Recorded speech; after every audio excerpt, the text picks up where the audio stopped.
Bersyukur Tuhan pagi ini bukan hanya dapat memuji Tuhan, menyanyi lagu-lagu pujian yang mengagungkan Tuhan.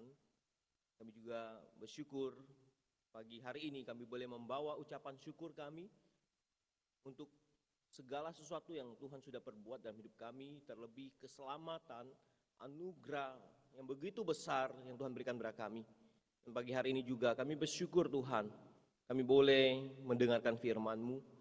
Tuntun kami untuk lebih mengerti akan makna hidup ini lebih dalam lagi, dan makna hidup yang berkenan kepada Tuhan melalui kebenaran firman-Mu. Tuhan, pelihara setiap hati kami, tolonglah setiap kami untuk mendengarkan firman-Mu dengan baik. Kami boleh mengertinya dengan jelas, dan Tuhan pimpin kami juga untuk melakukan firman-Mu setelah kami mendengarkannya. Terima kasih Bapa, kami serahkan hamba-Mu di dalam segala kelemahan dan keterbatasan. Biarlah Tuhan yang sempurnakan, Tuhan pakai untuk menyampaikan kebenaran firman-Mu. Terima kasih Bapa, demi nama Yesus kami berdoa. Amin. Selamat pagi jemaat Tuhan sekalian. Shalom. Saya pikir kita punya hati yang rindu untuk melayani Tuhan dengan segenap hati. Seperti apa yang kita mau belajar pada pagi hari ini ya. Melayani-Mu dengan segenap hati. Baik saudara, mari kita belajar dari kisah seorang wanita yang mengurapi Yesus di Markus pasal 14 ayat 3 sampai 9. Mari kita melihat bagian firman Tuhan ini bersama-sama. Ketika Yesus berada di Betania, di rumah Simon si Kusta, dan sedang duduk makan, datanglah seorang perempuan membawa suatu buli-buli pualam berisi minyak narwastu murni yang mahal harganya. Setelah dipecahkannya leher buli-buli itu, dicurahkannya minyak itu ke atas kepala Yesus. Ada orang yang menjadi gusar dan berkata seorang kepada yang lain, "Untuk apa pemborosan minyak narwastu ini? Sebab minyak ini dapat dijual 300 dinar lebih, dan uangnya dapat diberikan kepada orang miskin." Lalu mereka memarahi perempuan itu. Tetapi Yesus berkata, "Biarkanlah dia. Mengapa kamu menyusahkan dia? Ia telah melakukan suatu perbuatan yang baik padaku. Karena orang-orang miskin selalu ada padamu dan kamu dapat menolong mereka bila mana kamu menghendakinya, tapi aku tidak akan selalu bersama-sama kamu."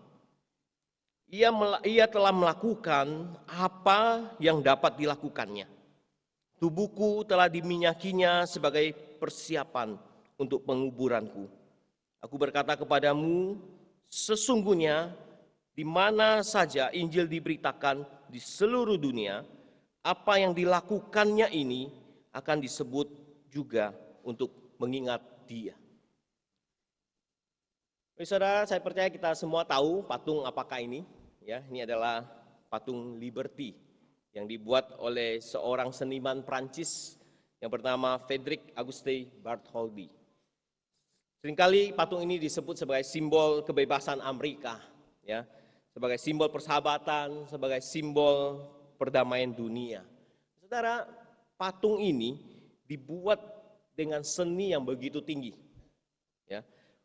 Kita bisa melihat ukiran jubahnya maupun sampai detail rambutnya itu sangat dikerjakan dengan begitu teliti, dan bahkan ya di bagian mahkotanya ya dibuat sedemikian rupa. Walaupun pada saat itu ya tahun 1800-an itu tidak ada teknologi seperti sekarang ya, menyorot dari dekat misalnya pakai drone atau apa ya.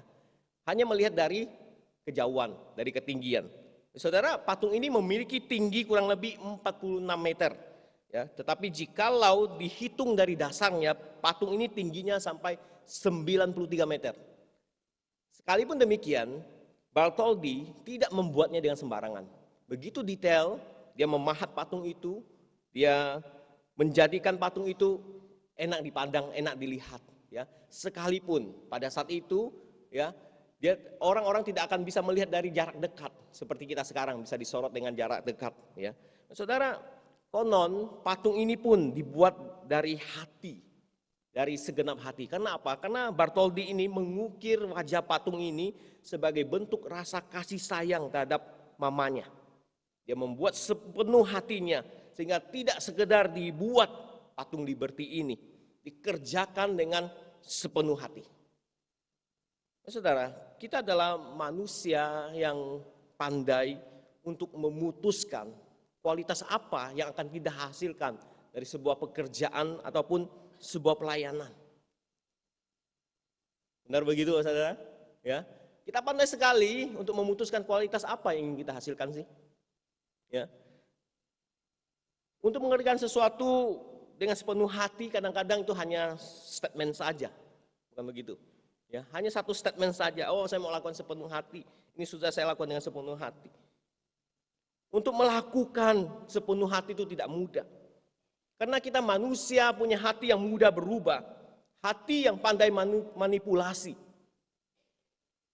Dorongan untuk melayani orang lain, dorongan untuk melakukan sesuatu, itu sangat berkaitan dengan banyak faktor dalam kehidupan kita.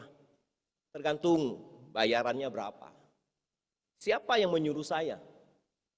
Apa yang saya dapatkan? Ada take and give-nya di situ. Apa untung ruginya ketika saya melakukannya itu? Saudara, banyak lagi pertimbangan-pertimbangan yang bisa kita putuskan untuk kualitas apa yang akan kita hasilkan dari sebuah pekerjaan maupun pelayanan. Saudara terkasih Tuhan, dalam perjalanan pelayanan yang cukup panjang, satu hal yang harus menjadi perhatian bagi kita, bagi setiap pelayan-pelayan Tuhan. Apakah dalam pelayanan kita sungguh-sungguh melakukannya dengan sepenuh hati? Apakah masih seperti dulu pertama-tama Tuhan panggil kita untuk melayani? Passion itu, kegairahan untuk melayani, apakah masih seperti begitu? Atau kita bisa mengatakan kita bisa melakukan sesuatu dengan rutinitas, apa adanya? Kayak kita sudah terbiasa melakukannya dan kita persiapkan begitu saja dalam pelayanan maupun di dalam pekerjaan kita. Tidak ada effort yang lebih untuk kita bisa lakukan. Saudara, apalagi kita tidak lakukan dengan kasih, itu sungguh-sungguh berdosa dan bersalah di hadapan Tuhan. Hari ini kita membaca tentang seorang kisah wanita yang datang pada Yesus. Dan kisah ini jelas memperlihatkan ya, bagaimana wanita ini dapat melayani Tuhan dan tanda petik dengan segenap hatinya. Bagaimana Tuhan Yesus pun, kita membaca bagian ini sepertinya memberikan pujian kepada wanita ini atas apa yang dilakukannya terhadap diri Tuhan Yesus. Saudara, kalau kita melihat kitab Injil kan jarang sekali Tuhan Yesus memuji. Lebih banyak pengajaran, lebih banyak teguran.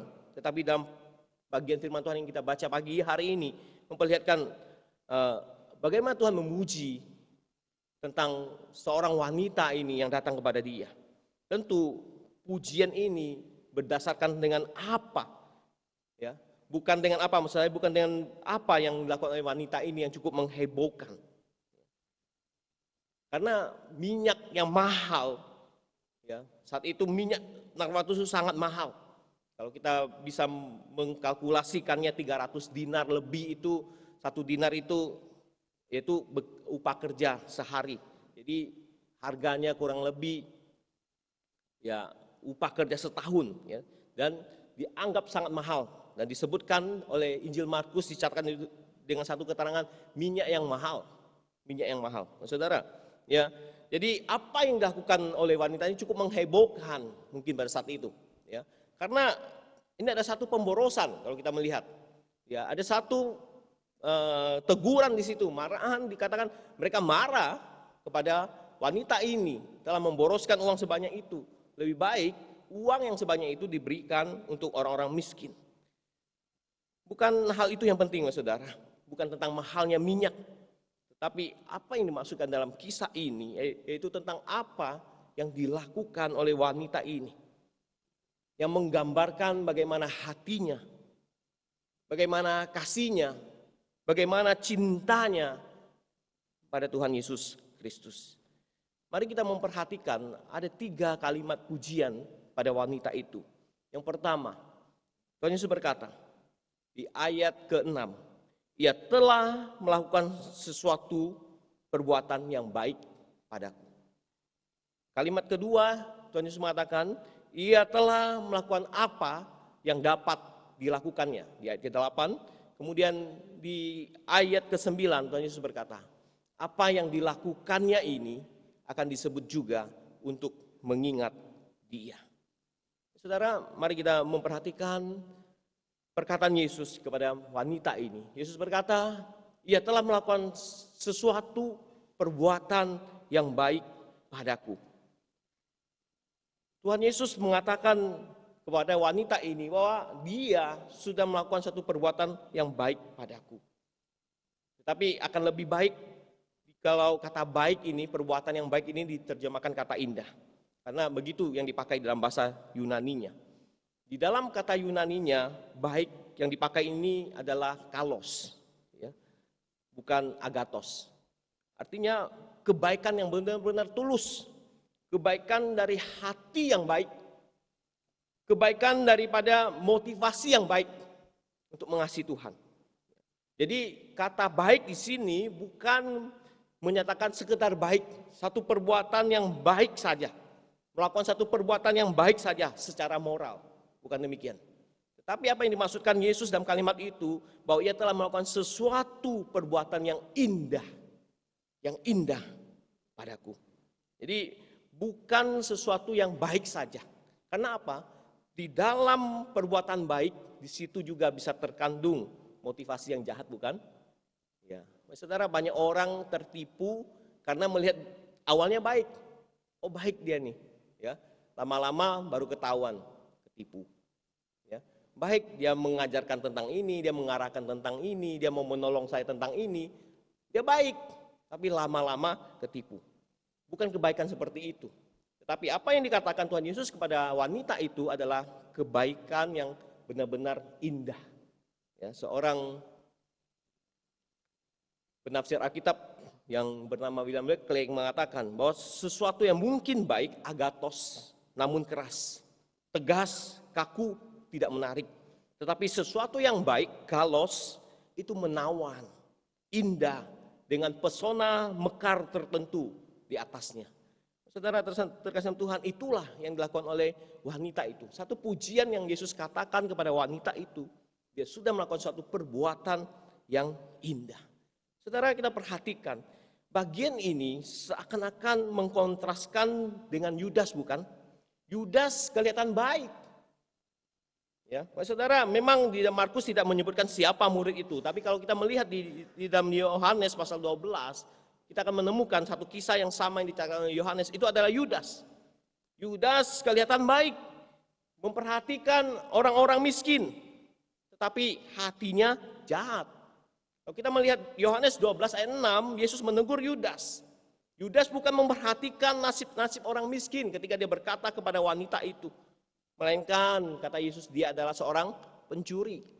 Karena dia memegang kas murid-murid waktu itu, bendaharanya. Saudara, kita melihat di sini ada kebaikan. Adalah baik digunakan untuk orang-orang miskin. Tetapi itu adalah niat yang jahat. Saudara, ketika kita melayani, mulailah dengan kebaikan yang benar-benar lahir dari hati kita. Tidak ada embel-embelnya. Ya, kebaikan hati lahir dari hati, terpancar melalui apa yang dilakukan. Ketika saya bicara tentang pelayanan, bukan hanya konsep kita pelayanan di gereja, saudara ya. Tetapi apa yang kita lakukan dalam kehidupan kita juga adalah pelayanan. Lakukanlah dengan ketulusan. Lakukanlah dengan motivasi yang baik. Lakukanlah di dalam kebenaran. Apa yang dilakukan wanita ini, saudara, tidak terlepas daripada apa yang dia sudah terima daripada Tuhan. Tentu kebaikan dan keindahan Tuhan sudah diterima oleh wanita ini. Sekali lagi saudara, kalau kita merujuk pada Injil Yohanes, Yohanes mengidentifikasikan wanita itu adalah Maria. Maria saudaranya Lazarus. Saudara, Maria sudah menerima kebaikan Tuhan di dalam kehidupannya. Kita tahu Maria begitu punya relasi yang dekat dengan Tuhan. Dekat secara personal, begitu dekat. Bahkan ada satu peristiwa kebangkitan Lazarus yang dia lihat. Ya. bagaimana Yesus mengajar dia. Terlebih kasih Tuhan Yesus sudah pernah dia rasakan. Ketika Yesus mengatakan dia telah melakukan apa yang baik, karena dia sudah menerima apa yang baik daripada Allah di dalam hidupnya. Sehingga Maria melakukan satu perbuatan yang indah. Karena Tuhan sudah lebih dahulu melakukan satu perbuatan yang indah di dalam hidupnya. Saudara terkasih Tuhan, mari kita melayani itu bukan digerakkan karena upah atau pahala yang akan kita terima. Melayanilah karena kasih karunia Tuhan telah kita terima. Saudara, jikalau hari ini konsep kita melayani karena saya melayani, saya yakin Tuhan akan berkati saya. Ya, nanti Tuhan akan hitung semua yang saya lakukan. Saudara, saya pikir itu bukan motivasi yang baik. Melayanilah karena kita ingat, karena kasih karunia Tuhan sudah terlebih dahulu kita terima. Kita yang berdosa ini, yang tidak layak untuk melayani Tuhan. Kita yang tidak layak dipakai Tuhan. Tuhan pakai kita. Tuhan selamatkan kita. Tuhan ubahkan hidup kita. Sehingga kita melayani dia. Saudara, upah pahala memang itu dijanjikan oleh di dalam Alkitab. Saudara ya. Itu seakan-akan sebagai satu bonus yang kita terima. Upah pahala itu bukan menjadi dorongan bagi kita untuk melayani. Ketika kita mau melakukan satu perbuatan baik kepada Tuhan, layanilah karena apa? Karena kasih karunia Tuhan yang telah kita terima di dalam hidup kita. Ini harus menjadi dorongan utama kita. Saya percaya Maria mengalami itu, sehingga dia melakukan perbuatan baik yang indah itu. Saudara terkasih Tuhan, kalau hari ini kita melayani supaya diberkati, berdasarkan apa yang dapat kita dapatkan, itu tidak akan bertahan. Itu satu dasar yang sangat goyah, mudah goyah bagi kita. Pelayanan kita menjadi satu pelayanan yang transaksional. Untung ruginya yang kita hitung, saudara. Ya, walaupun sebenarnya Tuhan tidak pernah merugikan kita. Jadi transaksional, saudara. Untung rugi yang kita terima. Saudara terkasih Tuhan, ketika kita melayani tetapi tidak diberkati, bagaimana respon kita? Seberapa banyak kita akan dapat bertahan untuk melayani jikalau pandangan pelayanan kita hanya upah, pahala, berkat yang kita terima. Seringkali ada omongan demikian, dia sudah baik sangat melayani, dia sudah giat melayani. Kok Tuhan kasih dia sakit yang kayak gini? Kok Tuhan kasih musibah kayak gini? Kok Tuhan kasih kesulitan hidup? Dan bahkan kita pun berkata demikian dalam hati kita, Tuhan saya sudah melayani dengan baik. Kok saya harus menghadapi masalah seperti ini? Saudara, bukan dasar yang baik ketika kita melayani.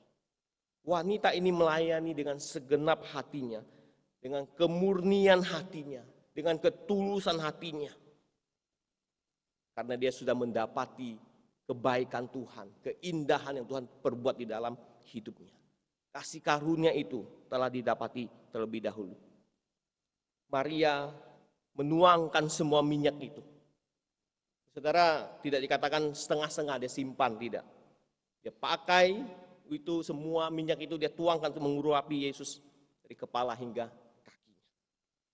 Saudara kasih Tuhan, hatinya menunjukkan bagaimana sikapnya pada Tuhan Yesus. Bagaimana dengan kita? Bagaimana dengan hati kita? Itu akan menunjukkan sikap kita terhadap pelayanan kita. Perkataan kedua, Yesus mengatakan, ia telah melakukan apa yang dapat dilakukannya. Ia telah melakukan apa yang dapat dilakukannya. Perkataan Tuhan Yesus ini mengingatkan kita bahwa Tuhan itu tidak menginginkan apa yang di luar kemampuan kita, bukan? Tuhan tidak menginginkan apa yang di luar kemampuan kita. Ketika dia berkata kepada wanita itu, ia telah melakukan apa yang dapat dilakukannya. Terkadang kita sendiri yang overthinking. Kita overthinking ketika kita diminta melayani, banyak dalih. Padahal Tuhan ingin memakai apa yang ada dalam diri kita untuk melayani Dia. Kita ingat Musa. Musa ketika dipanggil oleh Tuhan, dia berkata, Tuhan, saya bukan orang yang fasih lidah. Boleh menggerakkan orang Israel keluar dari Mesir. Ketika Tuhan panggil Gideon, demikian juga sama dengan alasannya. saya tidak bisa berkata-kata dengan baik, panggillah yang lain. Saudara, terkadang kita yang overthinking, berpikir berlebihan. Ya Tuhan panggil kita melayani, siapalah saya, bagaimana saya bisa melayani. Tuhan ingin memakai dengan apa yang ada dalam diri kita. Tuhan Yesus berkata kepada wanita itu, apa yang ada padamu untuk dilakukan. Tuhan Yesus tidak berkata dia telah melakukan semua yang dapat dilakukannya, melainkan ia telah melakukan apa yang dapat dilakukannya.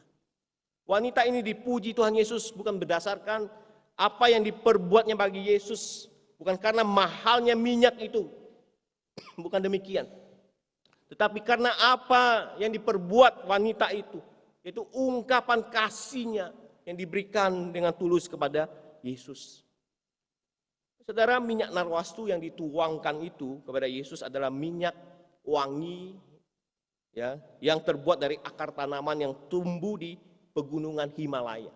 Jadi itu minyak impor sebenarnya. Jadi mengapa mahal? Itu minyak impor pada saat itu. Karena aroma wanginya ini biasanya dipakai pada hari pernikahannya. Pada hari pernikahan. Ya, sejumlah ahli percaya bahwa pemberian Maria ini adalah sebagai pemberian harta yang paling berharga, yakni mas kawinnya sendiri. Biasa disimpan oleh wanita Israel satu minyak di hari pernikahannya. Kemungkinan minyak ini yang disimpan oleh Maria untuk pernikahannya. Tapi karena dorongan kasihnya kepada Tuhan, dia berikan kepada Tuhan Yesus. Kebenarannya jelas, bukan karena mahalnya minyak tersebut. Tuhan Yesus tidak bicara tentang mahalnya minyak tersebut. Tetapi apa yang dianggap paling berharga oleh wanita itu yang diberikan kepada Yesus. Saudara, dalam hal ini bukan harus mahal-mahal. Kita ingat, Injil Markus juga mencatat di pasal 12. Yesus juga memuji seorang janda miskin yang memberikan persembahan 2 peser. Dalam satuan mata duit itu adalah mata uang yang terkecil.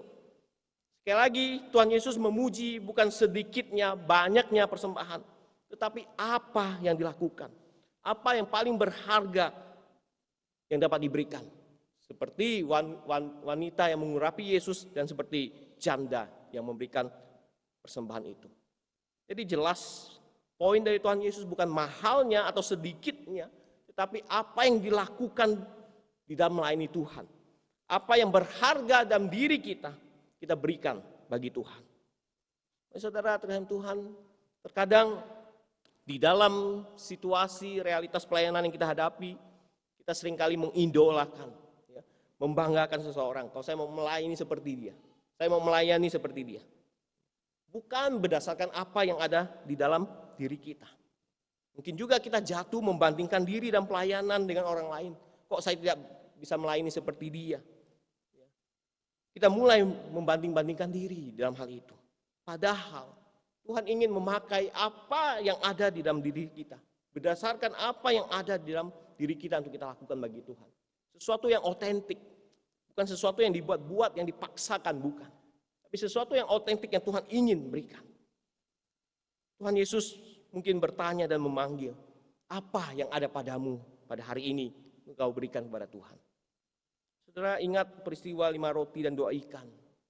Itu adalah bekal dari seorang anak kecil. Tetapi itu dipakai menjadi berkat bagi banyak orang.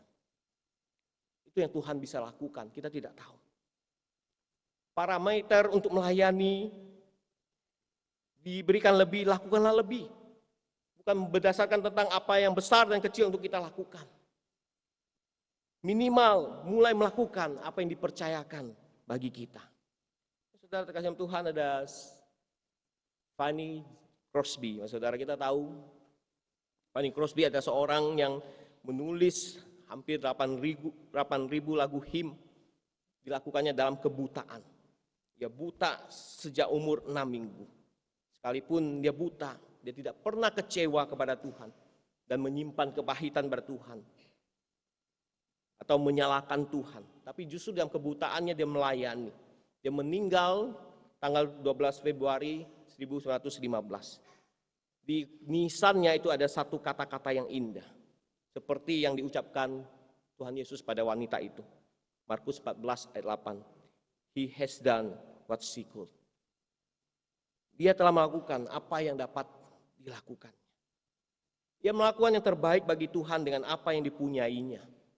Dia tidak bisa berkhotbah, dia tidak bisa membawa renungan, dia bukan guru sekolah minggu, dia tidak bisa menjadi penyambut tamu. Tapi Tuhan pakai dia untuk mengarang lagu him. Fanny Crosby menemukan caranya sendiri untuk mengekspresikan kasihnya kepada Tuhan. Namun ia telah melakukannya dengan baik. Dan kita tahu lagu-lagunya hari ini kita nyanyikan di gereja. Puji-pujian yang dia ciptakan kita nyanyikan. Segenap hati adalah berbicara tentang apa yang dapat kita lakukan. Terkadang kita tidak harus melakukan sesuatu yang besar, yang tinggi, yang wah. Tidak. Kita mengerjakan pelayanan Tuhan sesuai dengan kapasitas dan panggilan Tuhan di dalam hidup kita. Dan perkataan yang ketiga yang Tuhan Yesus katakan, apa yang dilakukannya ini juga disebut untuk mengingat dia. Saudara, jikalau dinilai dari sudut pandang ekonomis, logis memang, terkesan logis, ini adalah pemborosan. Ngapain urapi seseorang dengan minyak yang begitu mahal? Pakailah minyak yang lain mungkin, ya. Jual itu seperti pemikiran Yudas dan murid-murid yang lain juga kalau kita baca, ya. Jual itu untuk bantu orang lain. Mengapain? Hanya untuk satu orang saja dilakukan. Saudara, kita melihat cara pandang Tuhan Yesus itu berbeda dengan standar penilaian manusia. Berbeda sekali. Apa yang ada di mata Yesus itu berbeda. Penilaian berbeda sekali dengan penilaian manusia, dengan penilaian mereka pada saat itu. Saudara, kita lihat di sini. Terkadang pelayanan itu tidak bisa selalu diukur dengan jumlah uang yang terpakai untuk mendapatkan sesuatu, untuk menuntut hasilnya bahkan. Ada sudut pandang lain yang tidak tersentuh oleh karena perhitungan matematis kita. Itu sudut pandang Tuhan. Apa yang dilakukan wanita ini, apakah sia-sia? Apakah terkesan sia-sia? Saudara, Tuhan Yesus mengatakan tidak. Tindakan yang dilakukan wanita ini memang perlu dan tepat pada waktunya. Ada pandangan demikian, saudara. Ketika Yesus mati, pada hari persiapan ya menjelang Sabat, Yesus mati pada saat itu. Sehingga tubuhnya itu dikuburkan terburu-buru. Tak heran jikalau kita baca pada hari Minggu itu ada sekelompok wanita sebelum Yesus bangkit datang pergi ke makam Yesus untuk meminyaki tubuh Yesus. Ya. Terkesan Yesus dikubur buru-buru. Tetapi wanita ini sudah melakukannya lebih dahulu. Maka Yesus katakan apa yang dilakukan oleh wanita ini untuk mengingat, untuk persiapan penguburanku. Saudara, apa yang dilakukan oleh Maria ini adalah tepat. Karena selang waktu tidak berapa lama Yesus ditangkap, kemudian disalibkan dan dikuburkan. Tapi wanita ini sudah melakukannya terlebih dahulu untuk persiapan penguburan Yesus. Saudara, apa yang dilakukan Maria untuk meminyaki Yesus adalah waktu yang tepat. Dan apa yang dilakukannya tidak sia-sia.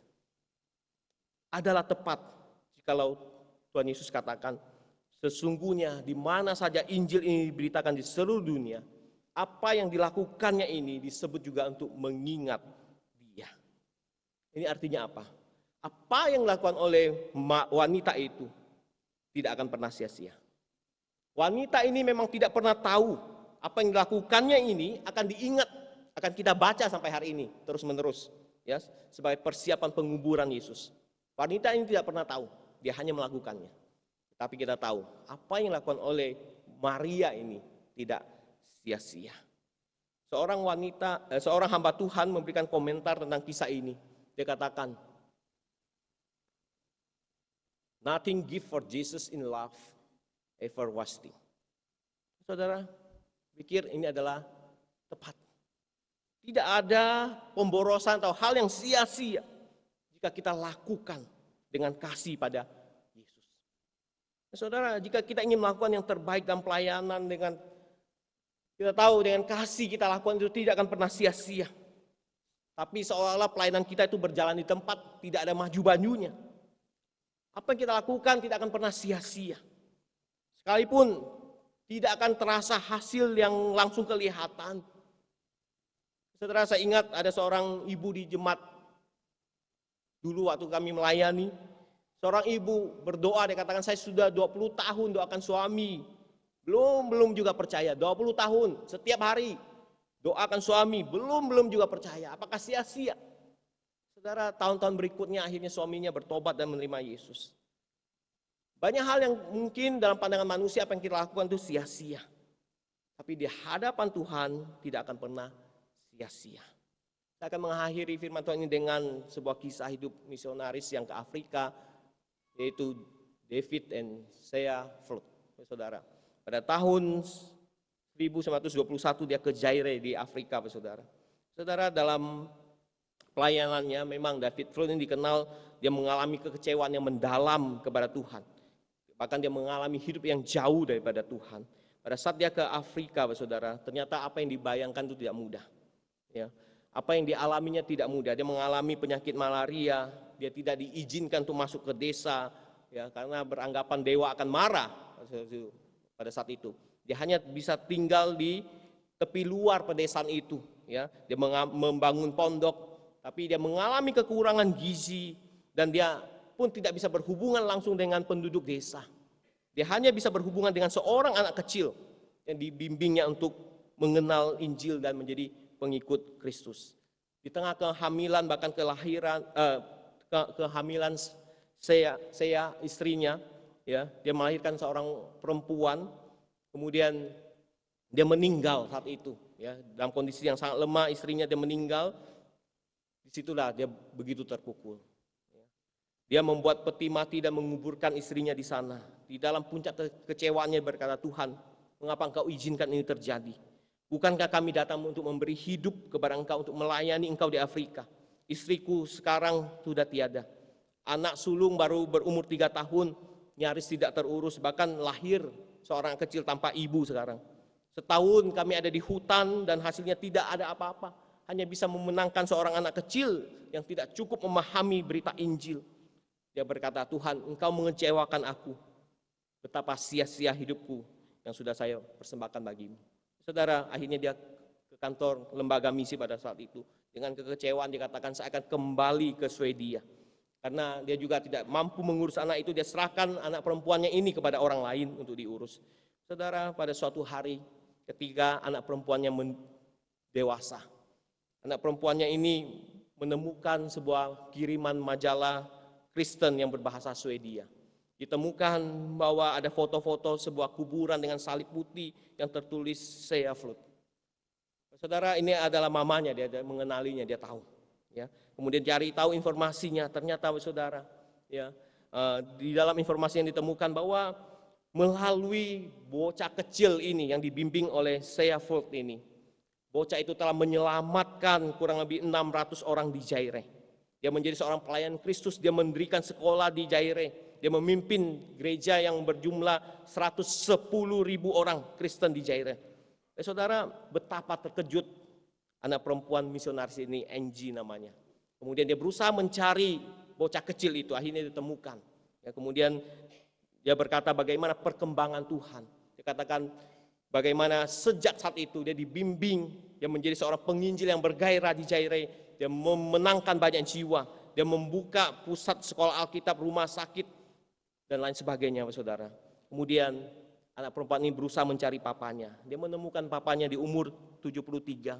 Saat itu papanya kena stroke, diabetesnya tinggi, ya, katarak, dan dia berkata datang kepada papanya, inilah anakmu yang kau tinggalkan di Afrika. Lalu papanya berkata, Tuhan tidak memelihara kita. Tuhan menghancurkan seluruh keluarga kita. Tuhan membawa kita ke Afrika, meninggalkan kita di sana. Tidak ada satu hasil pun yang dapat kita lakukan. Papanya katakan semuanya sia-sia. Papanya tidak tahu, ya, bahwa Angie sudah menemukan satu informasi yang tepat, bahwa perkembangan di Zaire itu karena bermula dari pelayanan papa dan mamanya. Zaire begitu pesat untuk mengenal Tuhan. Banyak orang mengenal Tuhan, banyak jiwa yang dipertobatkan. Karena apa? Karena melalui pelayanan papa dan mamanya. Akhirnya David Flood ini dijamah hatinya. Dia bertobat, dia sembuh dari kekecewaan dan kepahitannya kepada Tuhan. Dia meninggal dengan damai. Saudara, apa yang telah kita tabur untuk Tuhan? Kalau hari ini kita melihat sia-sia, tidak ada hasilnya, janganlah kita kecewa pada Tuhan. Karena apa yang dilihat oleh mata jasmani kita belum tentu sama yang dikerjakan oleh Tuhan. Tuhan tidak berhenti untuk mengerjakan apa yang tidak terlihat, dan Ia tahu waktu yang terbaik untuk menuai buah daripada benih-benih yang kita tabur. Hari ini saudara, kita belajar apa yang kita lakukan dalam Tuhan, kalau kita lakukan dengan hati, dengan segenap kasih kita, tidak sia-sia. Bukankah Tuhan Yesus juga ketika dia menjalankan misi Bapa, tugas Bapa diberikan kepadanya, dia melakukan dengan segenap hatinya. Kalau kita baca dalam Yohanes 15, bagaimana jalinan kasih Bapa kepada anak-anak kepada kita. Dia melakukan tugasnya dengan penuh kasih. Ketaatan Kristus kepada Bapa didorong, bisa tolong di slide-nya, didorong dengan kasih yang sepenuhnya. Demikian harusnya kita mengasihi Tuhan dengan sepenuh hati kita untuk melayani. Kita tahu ketika Yesus taat kepada Bapa didorong dengan kasih yang sepenuhnya. Marilah kita juga demikian dalam melayani, mengasihinya dengan segenap hati. Kita melayaninya dengan segenap hati. Oleh karena itu Kristus telah menuntaskan misi Allah dengan segenap hatinya, menjadikan kita dapat melayani dengan segenap hati kita.